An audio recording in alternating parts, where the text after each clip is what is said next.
কখনো ভেবেছ কেন তাহাজ্জুদ এতটা পাওয়ারফুল, যেখানে চাওয়া দোয়াগুলো ৯৯% কবুল হয়?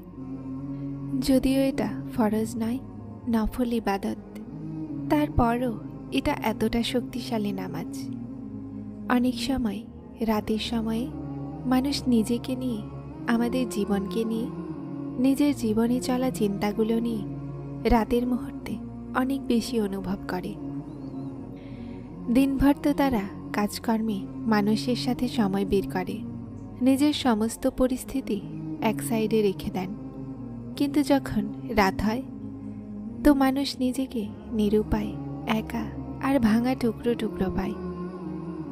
এই সময় মানুষ নিজের দুঃখ বের করতে চায়, কাঁদতে চায়, আর যারা সৌভাগ্যবান হয় তারা নিজের দুঃখ তাহাজ্জুদের সময় তার রবের সামনে রাখে আর নিজের প্রতিষেধক পেয়ে যায়।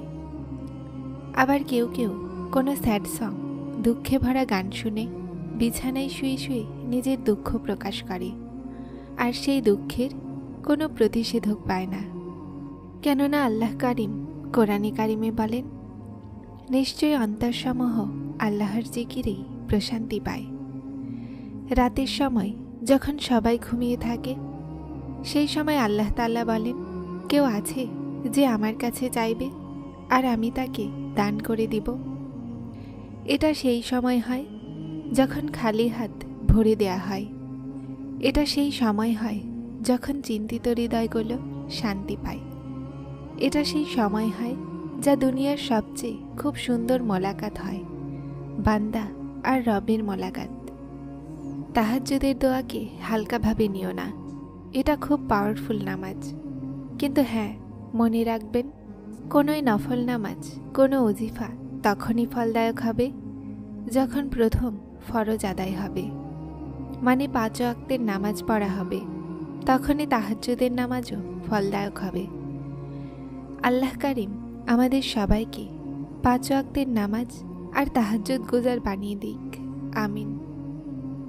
আল্লাহ কারিমের কাছে দোয়া করি যে কেউ তাহাজ্জুদ নফল নামাজে যে ফরিয়াদ করবে তাদের সবার জায়েজ দোয়াকে কবুল করুক, আমিন।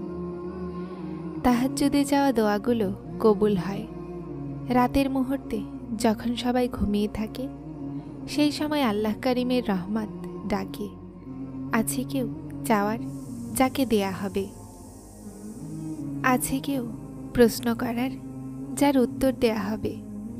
আছে কেউ জীবন থেকে চিন্তিত যার চিন্তাকে দূর করে দেয়া হবে? আছে কেউ দুঃখে ডুবে থাকা যার দুঃখকে সুখে বদলে দেয়া যায়? আছে কেউ হৃদয় ভাঙা যেই অন্তরকে শান্তি দেয়া যায়? আছে কেউ কষ্ট পাওয়ার যার কষ্টকে দূর করে দেয়া যায়? আছে কেউ চাওয়ার যাকে দেয়া হবে? আছে কেউ আমার কাছে চাওয়ার যাকে আমি দিব?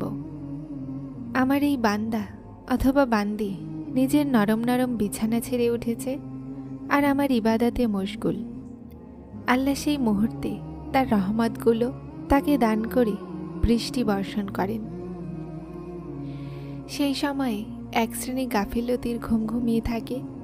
এই জন্য তাহাজ্জুদের নামাজ আল্লাহ কারিমের কাছে এতটা প্রিয় আর আজিজ। রাতের শেষ প্রহর হয়, সেই সময়ে শুধুমাত্র বান্দা আর রবের সাক্ষাৎ হয়। সেই মুহূর্ত সব মুমিনের জীবনের সবচেয়ে বড় মূল্যবান সময় হয়। যাদের মনে হয় জীবনের সমস্যাগুলো অসম্ভব, এখন কোনো রাস্তা নজরে আসছে না, তারা তাহাজ্জুদ শুরু করে দিন। তাহাজ্জুদ এই নিয়তে পড়ো না, আমার এটা চাই অথবা ওটা চাই। নিশ্চয়ই মানুষ কোনো না কোনো উদ্দেশ্য নিয়ে এই নামাজ পড়ে, কিন্তু এখানে আমি এটা বলবো যে আপনি শুধুমাত্র অন্তরে এই নিয়ত রাখুন যে আমার রবের সাথে একা সাক্ষাৎ করতে হবে, তার প্রশংসা বয়ান করতে হবে, তার শুকরিয়া আদায় করতে হবে প্রতিটি ওই নিয়ামতের জন্য যা তিনি আমাকে দান করেছেন। তাহাজ্জুদে রবের কাছে রবকে চাও, এটা দুনিয়ার সবচেয়ে খুব সুন্দর দোয়া। মনে রেখো, তাহাজ্জুদ নফল নামাজ, আর যতক্ষণ ফরজের আদায় হবে না, নফলের কোনো সওয়াব পাবে না। তাই 5 ওয়াক্ত ফরজ আদায় করুন।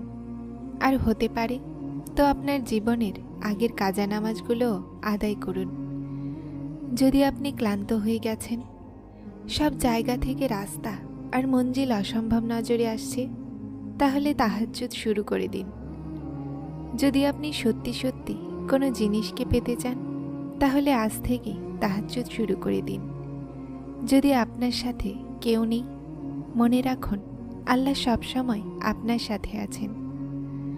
যখন যখন আপনি কষ্ট পান, তখন তখন আপনার মন কষ্ট পায়।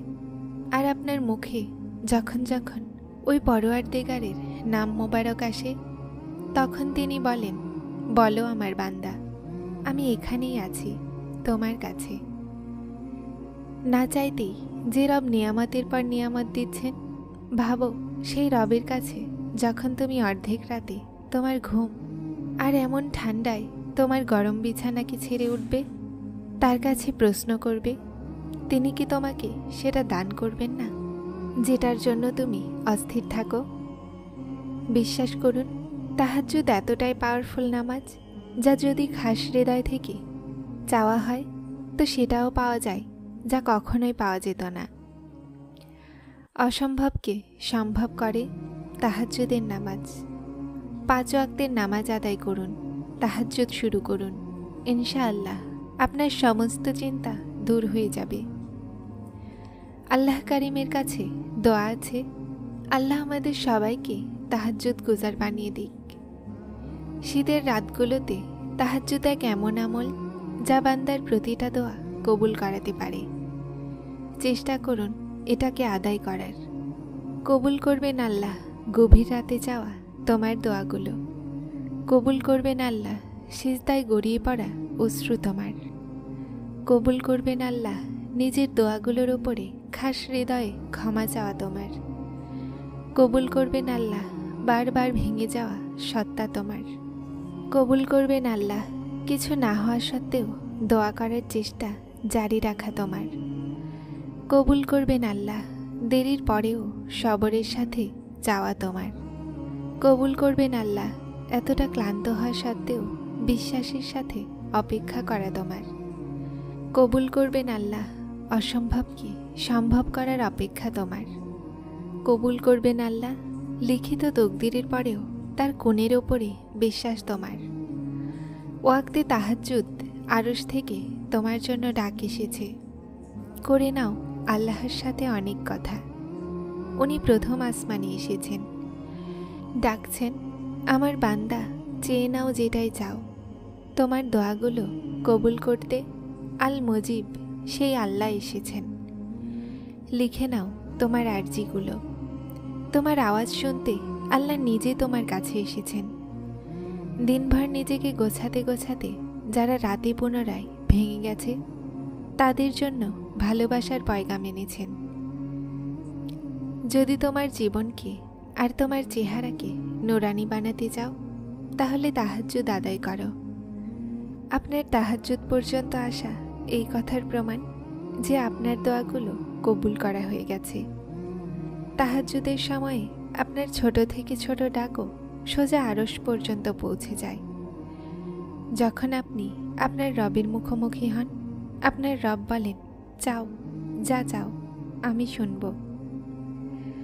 কোন ফরিয়াদ এনেছ আমার কাছে যাও, কোন ফরিয়াদ এনেছ আমার কাছে যাও। এটা ভেবো না যে তাহাজ্জুদে যাওয়ার পরও আমার দোয়া কবুল হয়নি। উনি দোয়া কবুলই যদি না করতেন, তাহলে তিনি তাহাজ্জুদ পর্যন্ত আসতেনই না। মনে বসবাসকারী মনের হাল সম্পর্কেও জানেন, তিনি চাওয়া সম্পর্কেও জানেন। উনি তোমাকে নিজের চাওয়া শেখান। এজন্যই তো তুমি জানতে পারো যে মজেজা হয়। তাহাজ্জুদের দোয়াগুলো বদলে দেয় পরিস্থিতিও আর নসিবও। ঠিক তেমনই যিনি দোয়াগুলোর দিকেও তোমাকে ডাকেন। এটা মাধ্যম তোমার কাছে সে সব কিছু আনার যা তোমার ভাগ্যে নেই। উনি বলে দিয়েছেন তুমি চাইতেও পারবে না যতক্ষণ আল্লাহ না চান। তাহলে চেয়ে নাও, তিনি চেয়েছেন এমন হওয়া, এজন্যই তিনি তোমাকে এখান পর্যন্ত নিয়ে এসেছেন। তিনি অসম্ভবকে এখন সম্ভব করতে চান, এজন্যই তিনি তোমার জবানে কোণের তালব এনেছেন। যারা চ্যানেলটিতে নতুন এসেছেন তারা সাবস্ক্রাইব করে হেদায়েতের সাথে থাকুন। আসসালামু আলাইকুম।